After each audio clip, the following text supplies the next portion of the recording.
This podcast is sponsored by nobody. Hey dudes, welcome to Splat from the Past, the only 80s themed horror and sci-fi show where things can get totally radical. Now today I will be talking to Shannon Carlin. She is a pop culture journalist. She's written for many publications like Rolling Stone, Time Magazine, Refinery 29, Vulture, Pop Sugar, Bustle, and she wrote a oral history book about the classic 1993 Disney comedy horror classic Hocus Pocus. And we are going to deep dive the movie and talk about the book and talk about her publications, and it's going to be a great conversation. I listened to her on the DJ Bob show around this time last year, but actually it was a couple of days after Halloween, so I wasn't even aware of her or the book yet, but I put her on my list for this October, and today we're going to make it happen. I'm so excited. I loved her energy, I loved her spirit, and I love Hocus Pocus. I saw it in the theater when I was 10. And I've had, of course, Larry Bagby on and Vanessa Shaw's mother, Susan DeMonte. And it's going to be a great conversation. Halloween October is rocking in the free world, and it's going to get even more spooktacular. Just you wait. So yeah, here is my interview with Shannon Carlin.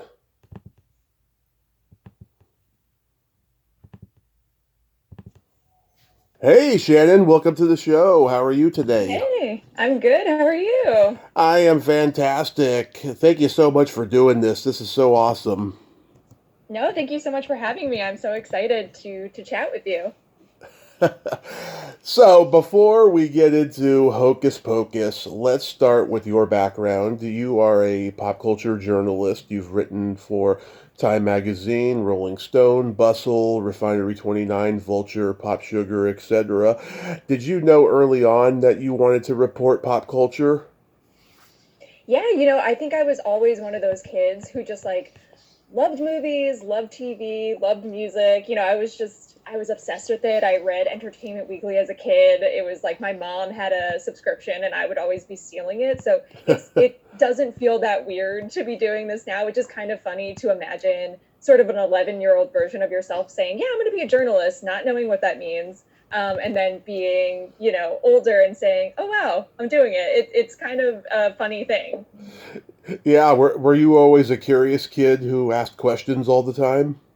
I feel like I was a quiet kid, so I don't know that I was always asking those questions out loud, but I think I was always kind of jotting things down and researching and going to the library and reading, and I think, that sort of questioning. But I think it was very introvert, interior questioning. I don't know if Yeah. everyone knew how much I was questioning, but I think it was there. I think, like you said, curiosity, definitely a curious kid, really loved knowing, even in terms of like, what I do now, sort of the behind the scenes of things and kind of getting into the nitty gritty of stuff, like was always something I was interested, even as a, yeah, nerdy little kid. Yeah, I was a very curious kid, always asking questions, but this never crossed my mind for my journey. When I was a kid, I wanted to be a comedy star and stand up, and Yeah. especially in movies and possibly on Saturday Night Live. But thank God this came to me because, this is the first thing I've ever done that I've ever been good at, you know? Oh, well, I'm sure that's not 100% true, but you are very good at this, and I feel like Oh, it's always feels good to find that calling, right? To find that thing, especially to be able to combine maybe that enjoyment of pop culture and maybe like myself, I'm not doing the thing, I'm not making movies, but I love, talking to people who do and trying to understand it to the best of my abilities. So I feel like we're in the same boat. exactly, exactly. So, are you originally from New York? I am. I'm originally from Long Island. Grew up in a little place with a train station called Ronkonkoma. And then, moved. I now live in Brooklyn, but didn't move too far. Still a New Yorker. Yeah. When you were growing up, did you go to Broadway shows? I went to definitely a few. That was definitely one of those things. I feel like the school trip, go to see Phantom of the Opera or Les Mis. And I Yeah. always really enjoyed it, but I do feel like I've always been more of a movie kid, someone who wants to spend their time in a movie theater. And luckily, I, had a mom who loved going to the movies too, and I saw a lot of things. And I feel like it was obviously I'm older, so I'm of the you go to the theater and just buy a ticket to anything. So some of the things I remember seeing as a kid are so funny to me. Like Dracula, Dead and Loving It. I'm like a kid being like, yes, take me to that. I want to go see it. So I Yeah. feel like I was always more of sort of a movie kid. But I love Broadway shows, and now I feel like try to see a ton of Broadway shows now. Oh, that's awesome. Yeah. Where did you attend college? I went to St. Joseph's College. Well, now it's a university on Long Island. Actually, I was one of those commuter commuter kids who lived at home during college and worked and went to school, and really happy I did that. I think that was the right choice for me. But a great school that I'm always happy to talk about, because I think it was a smaller school, but like really gave me the attention I needed for someone who is maybe a little quieter to do what I wanted to do. So I always like to represent whenever I can. Yeah. And was journalism the focus from the get-go? I always knew I was gonna be a journalist. That was like my main focus. But I will say I went to school for English. I got my English degree in undergrad, and then went to journalism school to get my master's, because I wanted to really, really focus in on that. So I wasn't studying it in undergrad, but it was something I knew I wanted to do, and sort of worked on their paper, and worked on, did internships, journalism internships. But yeah, it's funny because I did just kind of go for the liberal arts English degree, knowing I wanted to do more, but also kind of maybe wanting something a little broader, to Hmm. sort of have that in my back pocket. Yeah. I mean, some people, I mean, they go to college to study one thing and then they fall into what their career path eventually becomes. So Yeah. wow. So were you, when in high school, were you like writing for the school newspaper and all that? I did. I was definitely, that was something I really wanted to do. I did write like theater reviews, of the what our school would be putting on, and I had a column with my friend that was called The Great Debate, and we would debate silly things like mullets and cheesecake, and one of us would take pro and the other would take con. And I remember just having the most fun with that, and thinking like, wow, I'm really doing it, I'm doing journalism. And it's so funny to think of, like, yeah, the silly things I was writing at the time, but I think it really did sort of play a role into what I like to do now, sort of like I said, doing theater. And I think I did some movie reviews or maybe some album reviews for the high school newspaper, and I think like it all kind of led to here. So it is funny. I feel like I can draw a straight line from that to now. Hmm. When you worked at Rolling Stone, did you encounter yawn? I was a freelancer, so Hmm. and a lot of my work has been freelance. So I have not like been in the office and been there. I'm sure it would be an amazing office to work in. So Hmm. no, I'm really just worked with my great editors over there, and really didn't have a ton of the inner workings. I couldn't tell you, but I'm sure in my mind, as a person who grew up loving Almost Famous and reading Rolling Stone religiously, I don't know if I could handle maybe meeting someone that it's just like, oh, you just know they're this person that's so important to journalism. Yeah, exactly. I saw your portfolio on your website. You did a piece on Kate Pearson and the B-52s. I did, yeah. A huge, obviously another band Yeah. that I feel like just fun, amazing, like camp, love it. Yeah, I got to interview her about sort of the music that she loves in her life, which was really cool to sort of talk to her about some of the albums and songs and things that sort of made her who she is. And obviously it was a really cool way to learn about her, and also some stuff I didn't necessarily know. You can read all these different profiles of the B-52s, but maybe you don't get to dig into her relationship to her favorite REM album or her favorite REM song or something. It was very cool. And I got to go to her. She, like, I think she's actually selling it now, but she had a sort of hotel, like motel in Woodstock, New York, Yeah. that you could go and stay in, and went there to interview her and stayed in one of the cabins. And that was also very, very cool to sort of experience this world she created. Yeah, I might be having her on here when her current tour's over. We made the connection on Instagram Amazing. recently. Yeah, I'm a huge B-52s fan, always have been. Yeah. Yeah, same. I'm so happy that like I feel like they announced they were, maybe quitting the touring business, and then they decided to go back out, and I hope they don't quit. I hope they keep going because I feel like it's such a fun show. Absolutely. So, how old were you the first time you saw Hocus Pocus? It's so funny because like so many people, I did not see it in the theaters. I was of age. I could have seen it in theaters. I was like 8, I think, when it would have been in theaters, but just didn't get around to it like so many others. But I remember my mom like renting it from Blockbuster. So I assume as soon as it was a rental, we had it in the house. And like I just know my mom had told me like we had to buy it because we rented it and watched it so many times that my mom was sort of like, I cannot keep renting it. So I know we had it, and that's sort of one of those VHS boxes that just like lives in my brain because I feel like it's such an iconic shot of the three, of Bet and Sarah Jessica and Kathy on the cover.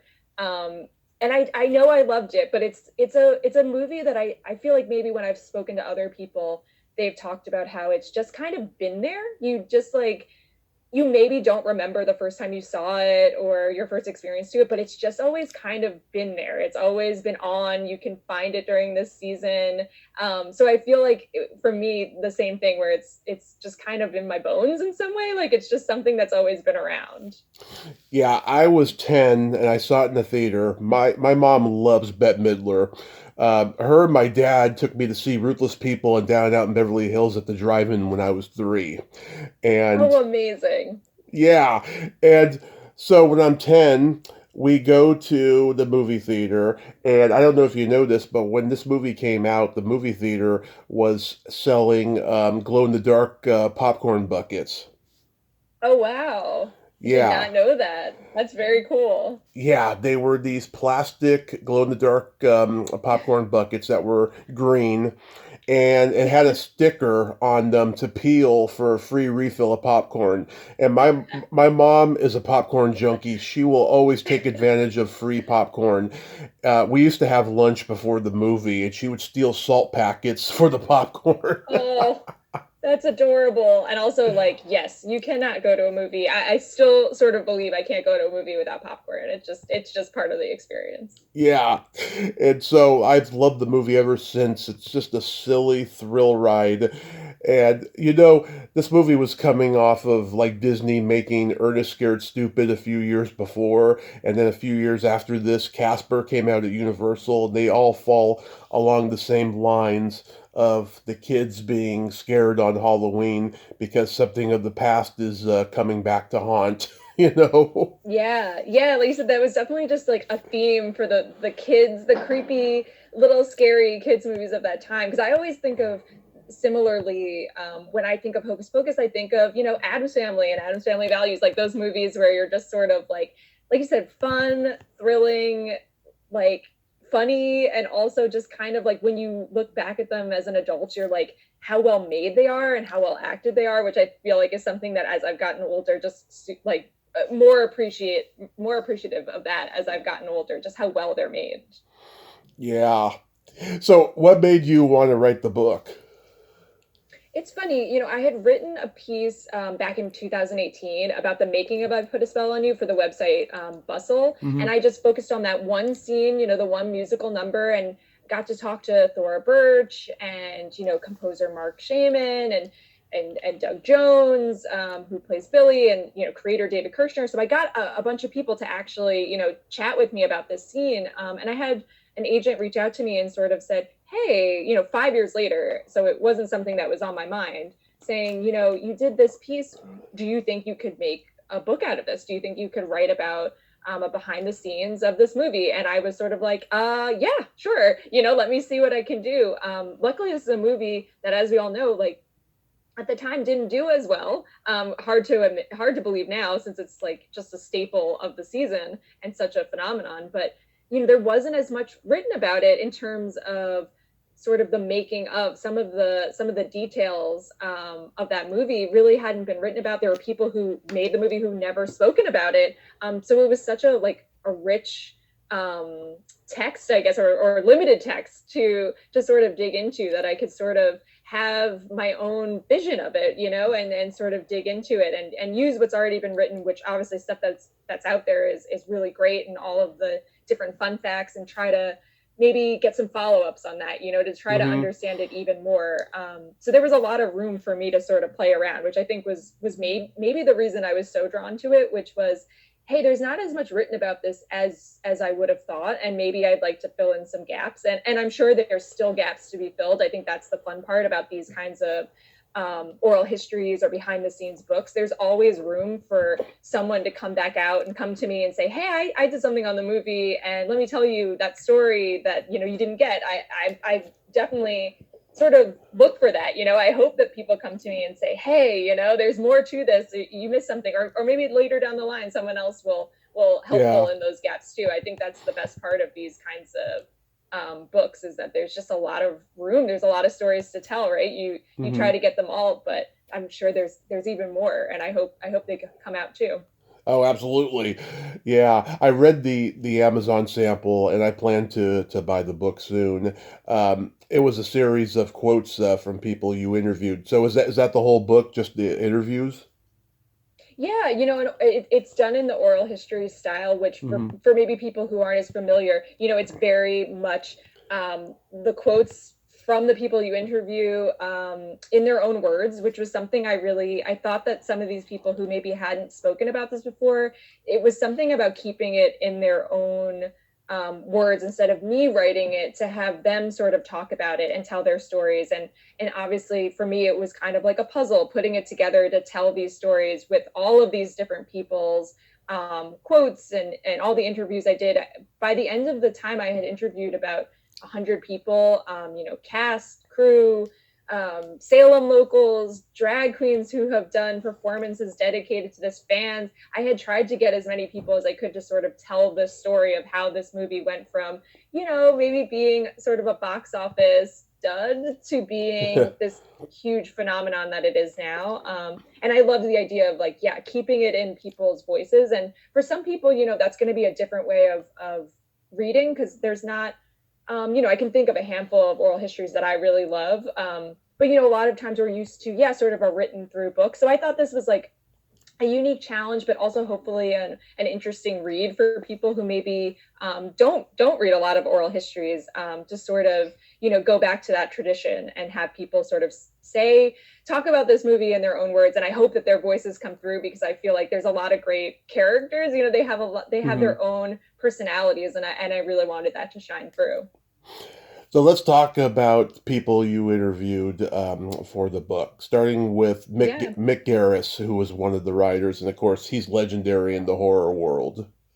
Yeah, what an honor to speak with him, because his career is just, I mean, it's crazy, because there are people who maybe only really know his name from Hocus Pocus, because that's, what they're more interested in. But like you said, what a horror legend, and all of the things he's worked on. He was great to speak with. He was very early on the project with David Kirshner, the creator, working on this script. And, his version of it, for people who maybe do know Mick's work, his version of Hocus Pocus was a lot darker, and was probably creepier and scarier than the movie we got. And so it was really fascinating to talk to him and sort of get his perspective on how it changed over the course of the making of, because he did such an early version. He was, the first draft of this, and then other writers came in, as happens on many films, to sort of do their own little rewrites and maybe add things or subtract things. So it was fascinating to hear him talk about, the darker sides of the movie that he had written in, and how it had changed.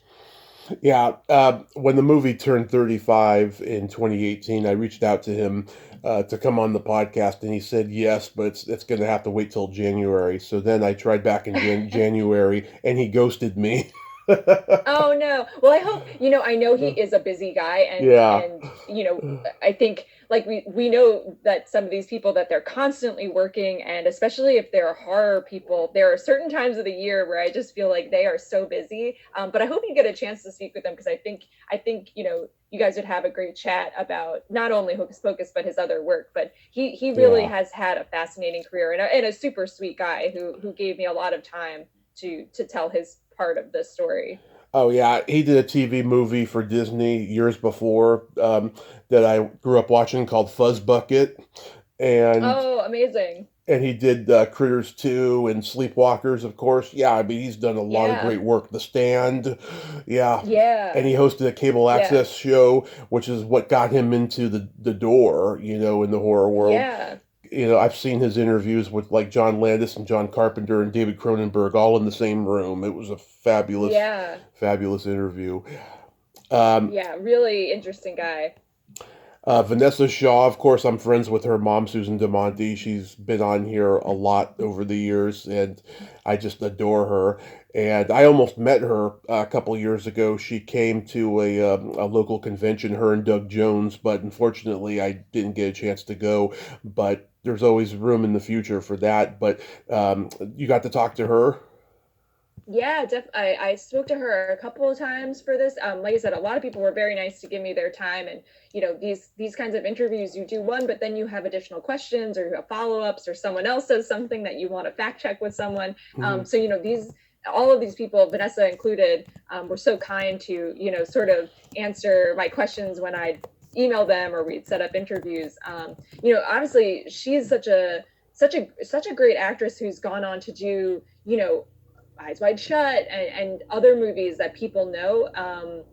But obviously, this is the one that people know her from, and I feel like she has such a love for this movie and this character. So it was so nice to talk to her about you know her character. And there's always been these rumors online, or recently, was Allison a witch? Is she a white witch? Is she a good witch? And it was really fun to talk to her about that, to be like, in my mind, Mhm. there was an element of that, and I thought about that when I was doing the character. And I love the idea that maybe there's, when you rewatch it, you can think of that, and what she sort of talked about, the idea of her, of you know Allison being a white witch, a good witch. So I sort of loved talking to her about that and getting her sort of take on the costuming, which I know she had a lot of. She really felt like that helped her get into character, there's actually something I love about the costuming is the beautiful dress she wears for the Halloween costume was actually, Mhm. Michelle Pfeiffer wore that costume in, Dangerous Liaisons. uh, yeah. and Yes. and I love that one, that's such a thing that, if you know a little bit about Hollywood, is the rental of costumes, and how they can be rented out, and how your favorite costume from one movie might show up in another movie. And I just thought it was great the way she talked about when she found out later on, what an amazing thing to share a costume with Michelle Pfeiffer, such an icon. So yeah, Vanessa was great, and I feel like, she's got some like just great insight into the making of it, and what it was like to be so young and so new to the business while making this movie, that I hope people will enjoy, because I think there's something about talking to someone who's now an adult and older, and has a child of their own, and sort of talking about the experience of being a young actor, especially at that time in the 90s. What Yeah. a different time. So I hope people get something out of that, because I think there's some really insightful things from her and Thora, and Omri, who plays Max, Mhm. about what that experience of being so young. Yeah, it's funny. Even though I haven't met Vanessa, I feel like I know her. I saw three of her movies in the theater: Ladybugs, Hocus Pocus, and 40 Days and 40 Nights. And just Oh yeah. she's always been a part of my life somehow. Yeah, Yeah, Thora. I agree. Yeah, Thora Birch. Oh my God, I wish I could interview her. Her mom is a legendary porn star, Carol Connors. She Yeah. was in Deep Throat. I'm not a big fan of Deep Throat, but I'm a fan of porn in general. And Yeah, I yeah. I wish I could talk to her. She seems very interesting. Yeah, Thor was great. I mean, I think, like Vanessa, just the experience of being so young, and sort of the experience of, I think sometimes now we forget, when they made this movie, it wasn't a hit, but a lot of them thought, what they were making was so amazing, and they saw the love and the care and the craft that went into making this, and sort of, we're being told this is going to be a big break, and that didn't happen at the time. And I think some of them talking about what that was like. Thora obviously went on to do so many different things and continued her career. And I think, I'm a huge Ghost World fan. Me There's so many too. movies you could pick out. Me Yeah, too. now and then Yeah. you could just keep pulling up Oh, movies for her. But what it was like to be that young and to sort of be told, oh, this is going to be a big hit, and then not to have it. And I think she also has talked about what it's been like to maybe do these conventions now and have people meet her, and when she meets kids and sort of joking, they're expecting to see a little girl, and then they see me all grown up, and she's like, it's a very funny situation, and maybe can be a little weird to have that. So I think she had some great insight into that as well. yeah, I love Now and Then. That's one of my favorites ever. She really embodies Melanie Griffith in junior high in that movie. Just the promiscuous flirtations that Melanie Griffith is in real life, you know? Yeah, I feel like what great casting to have them play the same character. I always think about that, especially now as I've gotten older and know more of Melanie Griffith's work. Just knowing what a great casting. Yeah. And of course, I've talked to Larry Bagby. He's such a great guy. That interview, oh my God, we talked like early evening, I remember, and he sounded like he was on, winding down mode, and he was just so great. I mean, we just had like a real conversation. It was just a fantastic talk. I'm very proud of that talk. What was he like when you talked to him? Oh, just a sweetheart, and so willing to sort of talk about his career, and again, someone else who this was such a big break, and then maybe for it not to go his way at the time, and what that sort of meant. I think that was some of the stuff we talked about, but just a guy who's so sweet and wears his heart on his sleeve, and such a great interview, because he's very willing to talk to you about what it felt like and what it was like. And he actually was filming on set at the time with like a big camcorder, and he has that footage, and I know he's planning at some point to put it out, but it's him on set with Bet, and he told a great story, which is in the book, about how he would have his camera on set, Hmm. and one day he was filming a scene that Bet was filming, and she just made eye contact with him and saw the camera, and wasn't happy about it, because maybe you don't want someone filming behind the scenes footage without your permission. And he Yeah. just said she looked at him, and he was like, it was maybe the scariest thing to have. You don't want Bette Midler to get on Bette Midler's bad side. And he was like, she was so wonderful and such a great person to work with. But he just remembered, the feeling of then Kenny Ortega, the director, coming over to him and saying, okay, yeah, you can't have an additional camera on set. Like, that's just not gonna fly. But he has some great stories about being on set. Obviously, him and Tobias, who plays Ernie. I mean, Yep. them playing the two bullies in the movie, I feel like have such a bond still, which was really fun to Yep. to. I actually spoke. One of my interviews was with both of them together, and they are just a hoot together. They're Yeah. still friends. If you get to see them together at some of these different conventions, just like still friends, which I just think is amazing after all these years, that friendship just lasted. And they talk about meeting each other for the first time and what that meant. It's just, yeah, just a really fun guy, and a great conversation. I think he's got some great stuff in the book that I hope people will enjoy. I've heard Doug Jones is a great guy.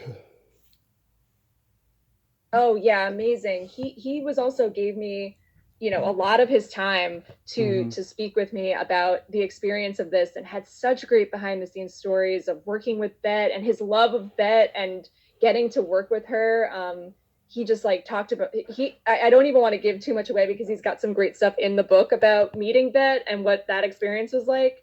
But just to say that he was a huge fan of Bet's, and then got to do this movie, his first movie, with her, and what that meant to him. I feel like is, I mean, I think anyone can imagine, if you were a fan of someone and then got to work with them, what an amazing experience, and also probably a little bit of a head trip to be watching or listening to her, and then all of a sudden you're Hmm. hanging out with her on set, just you know having a chat as she's getting her wardrobe done or something. It's Yeah. sort of an amazing thing. Did you get to talk to Kathy Najimny or Sarah Jessica?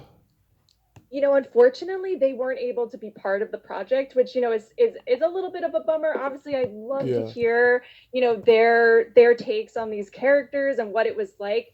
Obviously, you always hope that at some point, maybe a paperback, something else, you'll get to talk to them, and I would obviously love to hear about all the stories. I have so many questions.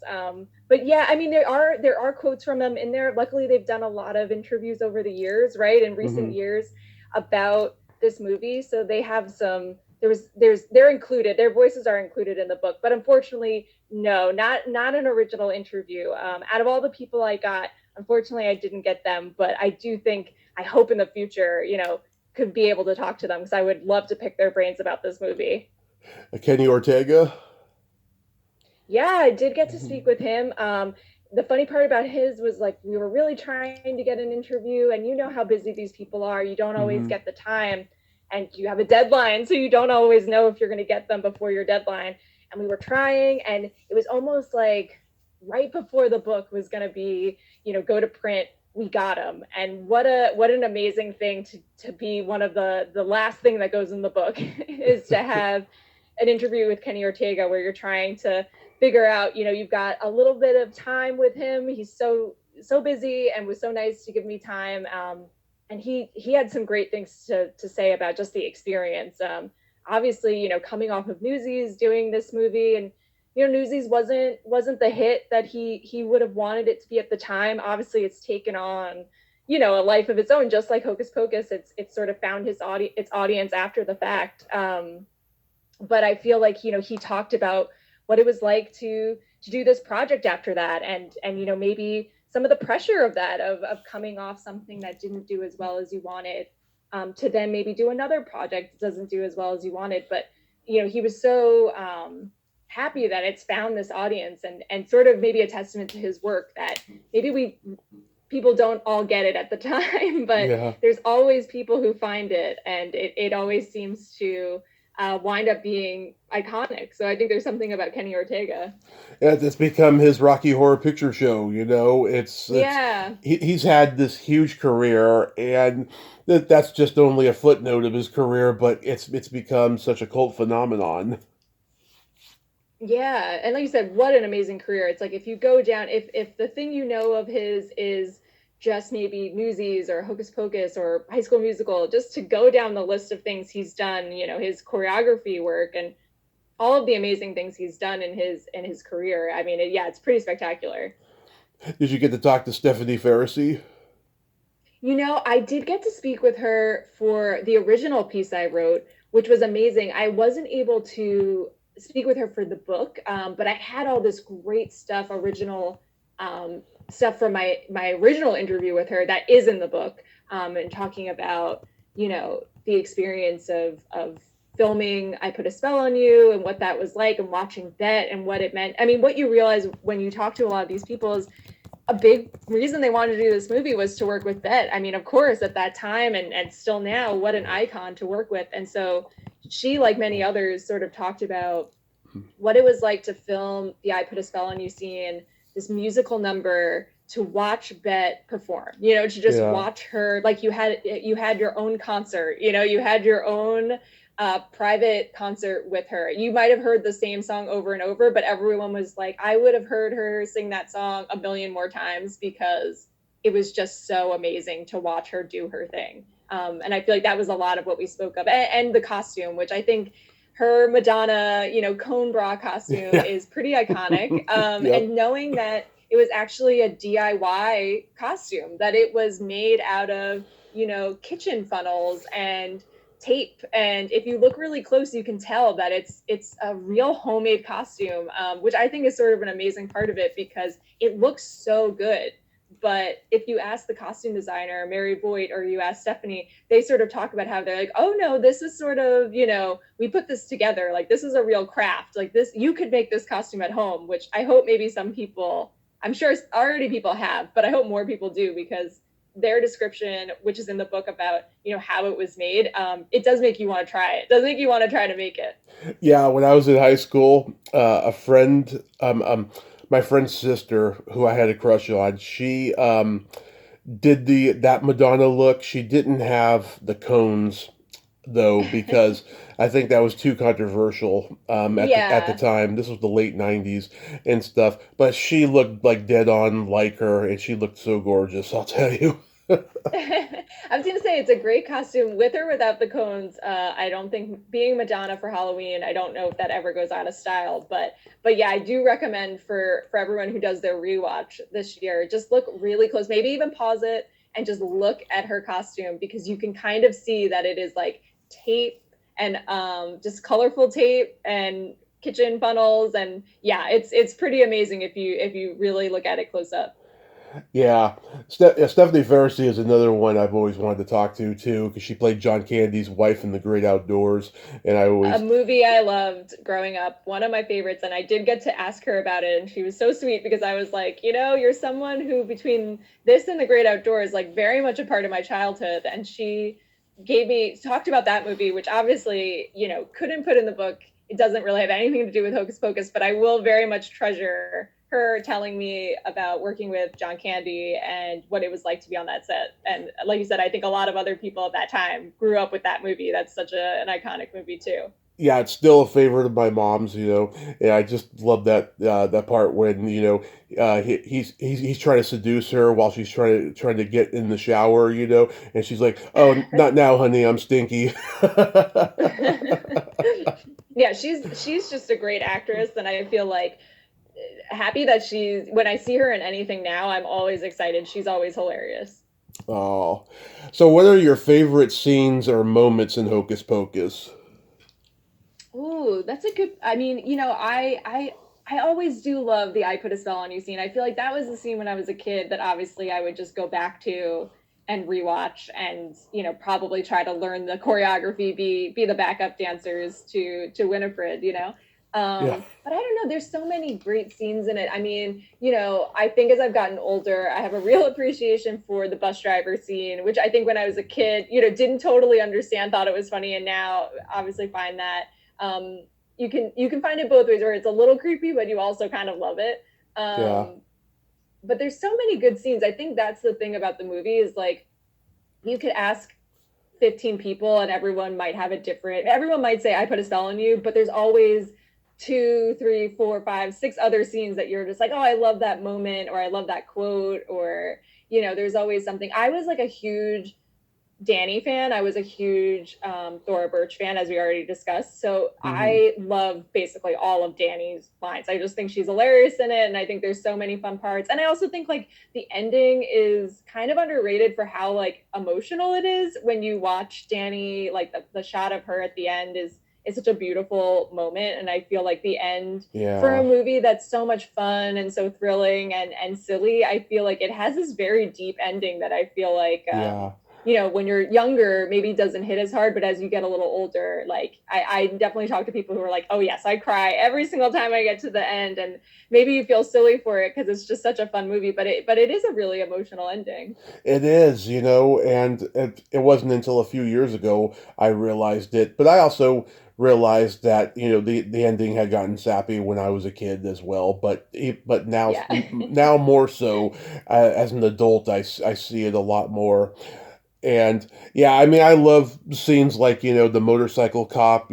Are you a virgin? Yeah, That scene kills great, just me. a great, yeah, just a great. And I think this is also a movie where like people who just pop in, like we're saying, the policeman, the fake policeman, the bus driver, like having Gary and Penny Marshall in there just That's for a weird. quick scene. That's Yeah, weird. this weird moment, but also like one of my, to talk about favorite scenes, one of my favorite scenes is that scene with them, because it's so out of nowhere, and it somehow works, and it's such a funny scene. I always think of Winifred just saying, she's got a little woman. Like I just, that moment I think is one of my favorites in the movie too. To go back a little bit about favorite scenes, I feel like that's definitely one of them. But it had such an underrated, I feel like, support, like really, really like supporting cast. Just these actors that come in for one scene and totally kill it. I feel like it's got a lot of that. It's a really well acted movie. I love how the Halloween party has regular sized candy bars. I actually know some people who do that. I know. I feel like at the time, I think that's maybe become a little more popular, right? I mean, it's still rare, but I think Yeah. at that time, like, yeah, that would have been crazy if someone was giving out regular size. I mean, yeah, that's just a crazy thing to be not handing out the little bite size ones. It's funny the part when Thora is like, I wish I could wear something like that, but I don't have, what do you call them, Max? Yabos? That reminds me so much of the moment in Adventures in Babysitting when Sarah does that to Keith Coogan while Elizabeth Shue is standing there. She just got there. It reminds me of the same kind of thing. It does. You're right. It has the same sort of energy. I think that was just like a moment in time, right? Those movies at that time where there was that little bit of, a little more risque humor. It is funny because I do think like the word "yabos" is obviously a very funny word and also a word that like no one has ever used. So Yeah. I definitely tried to ask people, where did this word come from? And everyone basically was like, I didn't write it, so I don't know where. So I would love to know if someone who worked on this script who I didn't get to knows who brought up this word and where it comes from. I would definitely still love to know because I think it's one of those words where you're just like, I've never heard anyone use that unless they are quoting this movie. Yeah. Yeah, and also too, she's helping him out a little bit because you can see that she likes him too. So Yeah, yeah, she might have to get the MVP for helping her brother, sort of make that relationship happen. yeah. Even if she's doing it in the most embarrassing way, she needs to get something for that. Sarah Jessica, she shines comedically in this movie. Up until then, we had seen her on Square Pegs, but we hadn't seen this level of comedy that she had done up to this point. I love it when the witches are dropping to the ground and she's the last one, and she's like, "It hurts." you know, Yeah, she's hilarious in it. I do think, yeah, like you said, we now know her more as this this comedic actress. Obviously we know her as Carrie Bradshaw, but yeah, like I feel like you said, looking back at it, it is such a to be watching her at that time. Like what a star performance that obviously in the moment didn't get seen as much as anyone would have liked. But I'm so happy that like now that this movie is such a hit and has been for decades now, we know just how good she is. Like you said, it's physical comedy. I mean, they're all hilarious, but I think like you said, it's something about the way she's playing it. It's not just, oh, she's playing a blonde. It's so much bigger than that, yeah. and I feel like, yeah, she just sort of swings for the fences and hits a home run every single time. Everything she's doing in the movie is just hilarious. Like you could just watch that movie and just watch her every single time she's in the scene, and she's always doing something really, really funny.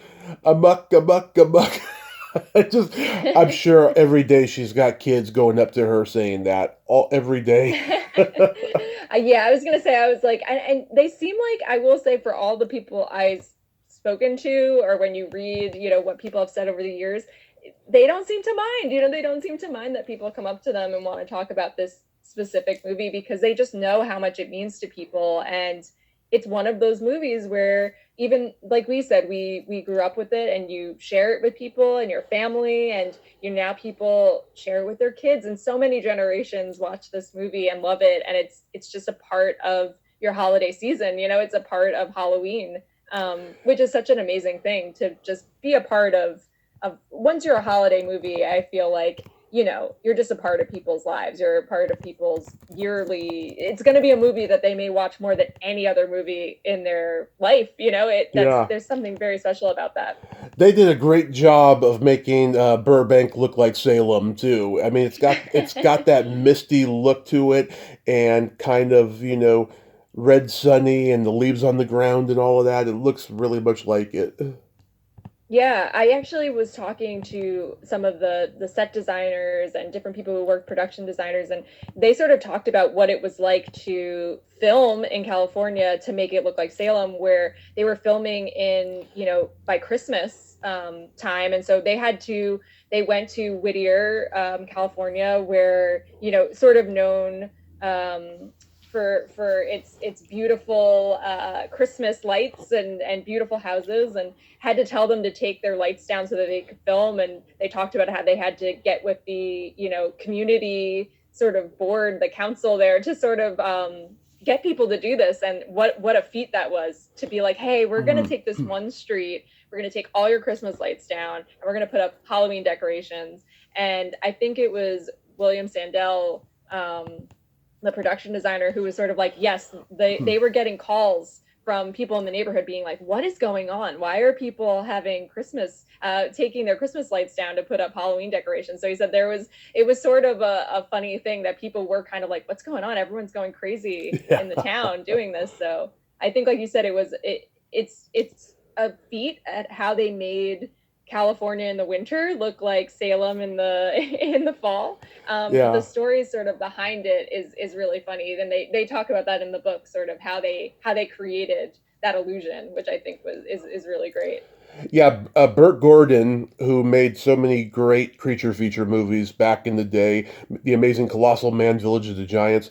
One of his last movies in the early 80s was a movie called The Coming, or Burned at the Stake in some cases. That was a Salem witch horror movie, and that was really shot in Salem. I interviewed an actress who was in it. She was a local casting. Now she lives in New York, but that was really shot in Salem.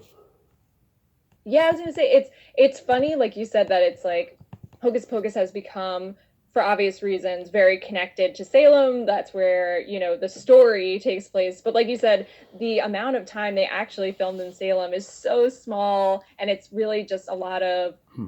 exterior shots of different houses and buildings. And it's people go to Salem to see these locations, during this time of year, during the fall, during the Halloween season. I mean, all year round, but this is obviously the peak of it. And it's become such a thing that in Salem they have to have, extra sort of security and different things around to keep people, to keep people in line, maybe, to make sure, because people really do live in the house that is Max and Danny's house. That's a real, Hmm. that's not a film location. It's a real person's house. And people, will go up and take pictures on the lawn, and not really maybe thinking about the fact that someone lives there. So I think it's such an interesting thing, like you said, that it's become a Salem movie. But yeah, it's very little was filmed in Salem, but the parts that have become so iconic that, Hmm. yeah, people just go there to see these sites. Remember when the Delta airline commercials used to say, "At Delta, we fly and it shows"? Well, the Hocus Pocus previews said, "Bet flies and it shows." I love that. And I do think hearing about how they actually got them to fly is Hmm. such a fun story.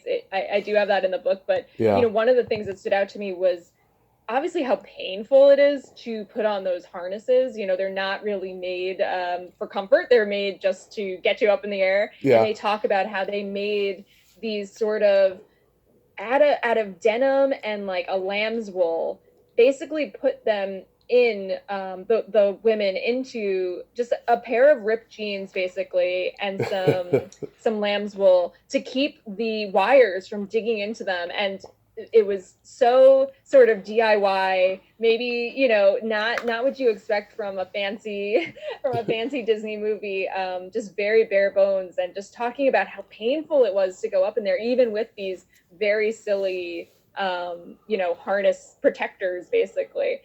It is Wow. funny to think about it, but also I think when you hear about how painful it was and how hard it could be to get up there, you really, when you watch those flying scenes and how good they are at it, you really have a deeper appreciation for all that they did, because that they were in a lot of pain. I mean, there's stories of, um, you know, Bet sort of talking about how, like, when she was done, like, feeling like she had, back pain from it Oh because it yeah. was just like not a natural motion. But I do love the stories of and which were confirmed with me that Sarah would stay up there reading the New York Times in her, just waiting for the next shot. So I think there's something funny about that, to imagine her just sitting up there reading the paper as she's just waiting to film her flying scenes, because Yeah. she was basically like, if you come down, it takes so long to get back up, I'd rather just stay there, which I think is, it maybe says something about her work ethic, but also a very funny image to imagine her in full Sarah costume, reading the paper. Christopher Reeve gave William Katz some pointers when he did Greatest American Hero. He said, go to the gym, work out, and your back won't hurt so bad when you're doing those flying scenes. I mean, yeah, I can imagine that's great advice. Like you said, I think now things have gotten much easier, or at least a little more comfortable. They've sort of, but this was so early Yeah. in this kind of work that it is kind of amazing to know, like you said, all these different actors who were doing these kind of stunts and doing them themselves, a lot of it themselves. How painful it was. Like, you do again have a greater appreciation for those scenes when you know that this was not an easy. This was not easy. Yeah.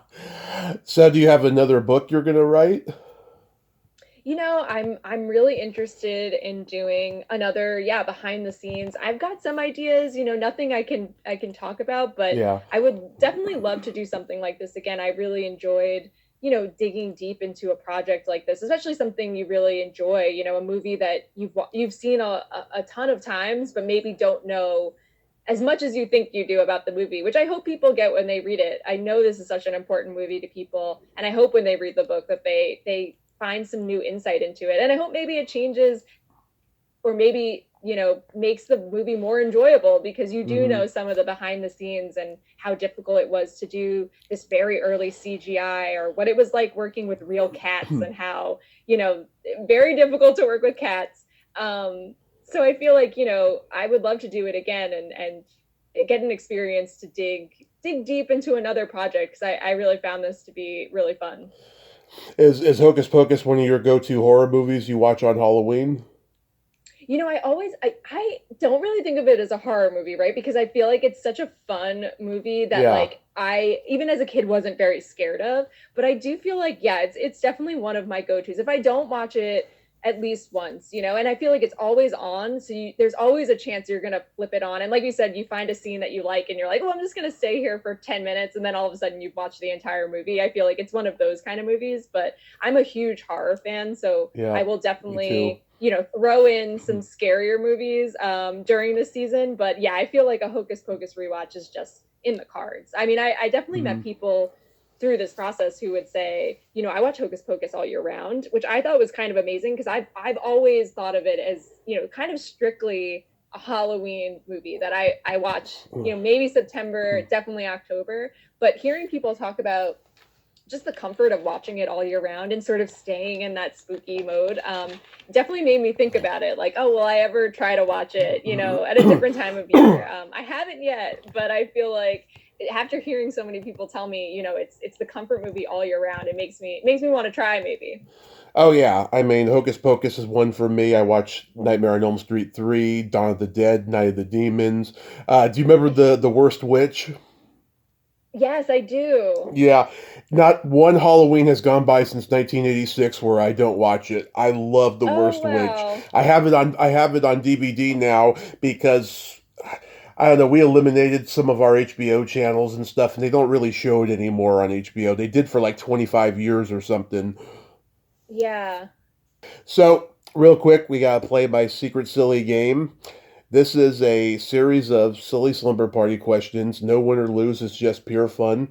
And how the game works, Shannon, is I ask you the question, you answer it, then you ask me that exact same question and I answer it. And feel free to comment on the answers because they might be funny. So, you Okay. ready? Yeah, yeah. Shannon, are you ticklish? Mm, no, well, I don't like to be tickled. I won't say I'm not tickled, but I don't like to be tickled. Okay. But same question to you. Yes, I am baby ticklish. Oh, Is your belly button an innie or an outie? I am an innie. Can I ask you? Of course. Yes, I am an innie. I feel like most people are innies, right? I don't meet a lot of outies. I meet a lot of outies on this podcast, I'll tell Oh, you. well, yeah, I was gonna say maybe you have more experience with asking this question. Maybe I'm not asking it enough. Yeah, a lot of actresses and models have them, I'll tell you. Um, Oh, interesting. what color are your toenails painted? They are painted red, but they're very chipped because I have not repainted them in a while. How about yours? They are orange and black for Halloween. Oh, see, yeah, I feel like I need to maybe switch it up, get festive. Yeah. What would you say is your best personality trait? I think I'm a good listener. I think that if you come to me with something, I'm like we said, I'm curious, so I'm always willing to hear a good story or hopefully be a shoulder to cry on if you need it. So I want to say I'm a good listener. How about you? I agree. And I'm a Gemini, so I have empathy and I have no filter. I'm a Pisces, so Oh, emotional, creative. my parents are Pisces. We are out there. We are out there. Yeah, it's so awesome. My mom's February 21st, my dad's March 4th. Oh, I'm a February 25th birthday, so yeah, very close. Nice. What's your guilty pleasure? Ooh, that's a tough one. I don't want to be, but I don't really believe in guilty pleasures because I feel like there's no reason to feel guilty about anything that you like. But I'm trying to think of something maybe silly that I really love. I don't know. That's such a good question. I'm trying to think. I'm trying to think. Ooh, maybe you go first. I'm trying to think. Eating pizza and watching a raunchy sex comedy movie. I was gonna say I wouldn't say that's a guilty pleasure. That sounds like fun. Yeah. I don't know. Guilty pleasure. Guilty pleasure. I guess I'm gonna stick with my answer that I don't think of Okay. anything as a guilty pleasure. That's a little bit of a cop out, but I do believe it. I do believe it. If you could have anything named after you, what would it be? Oh, maybe like a seat at my local movie theater. Like if they could just have a seat that's my seat with my name on it, I would maybe love that. Nice. Nice. How about you? A vibrator. I would call it I the. feel like Uh, someone somewhere will make that for you. They'll make that happen. yeah, I'd call it the Tommy Chatsy. I love that you've already thought about it. I feel like that means it could be in the works. I feel like you're a pitch away from this happening. Well, someone told me that you can get your name engraved on them. Maybe I'll do that eventually. And that feels like that's a first step, right? Then you could go further. I feel like mine's very Yeah. chaste. I'm like, give me a chair. Give me a chair. Yeah. And then my favorite question is there a stinky smell that just makes you gag? I really don't like the smell of fish. I don't like the smell of Yeah. cooked fish when it's left over. I don't really like the smell of fish. So I would say, yeah, that's probably the closest. I have a very strong stomach. A lot of smells don't really bother me that much, but I Yeah. do feel like if I smell like a fishy smell, like I do find myself feeling just kind of disgusted. How about you? Either farts or feet. Those I feel like are classic ones. Classic, They are feet classics. feet I was gonna say there is a very distinct feet smell that I feel like everyone kind of knows. Just a bad feet smell. Yeah. Especially people with kids, they know. Oh yes, this is true. I feel like if you're kids, if you have a kid, you've definitely smelt things that maybe that have made you feel a certain way. I feel like that's a different life. If you've Yeah. had to smell children's smells. Shannon, I'm so glad we could do this today. Thank you so much for coming on. Yeah, thank you so much for supporting the book, Witches Run Amok, which is out now for anyone who wants to read about it. On You can get all the Amazon. behind the Yeah. scenes. Yeah, and your local bookstore, hopefully, if they don't have it, if you request it, they'll get it to you. So yeah, I hope everyone has a great spooky season and maybe watch as many horror movies and Hocus Pocus as many times as you can. I feel like there's gonna be people who are watching 31 days of Hocus Pocus, and I love it. Awesome. You have yourself a happy Halloween and holiday season in general, and be safe out there. And I'll see you on social media. Yeah, thank you so much again. This is so fun. Thank you. Bye bye. Bye. Well, there you have it. Shannon Carlin, ain't she a sweetheart? Oh my God, I love her energy.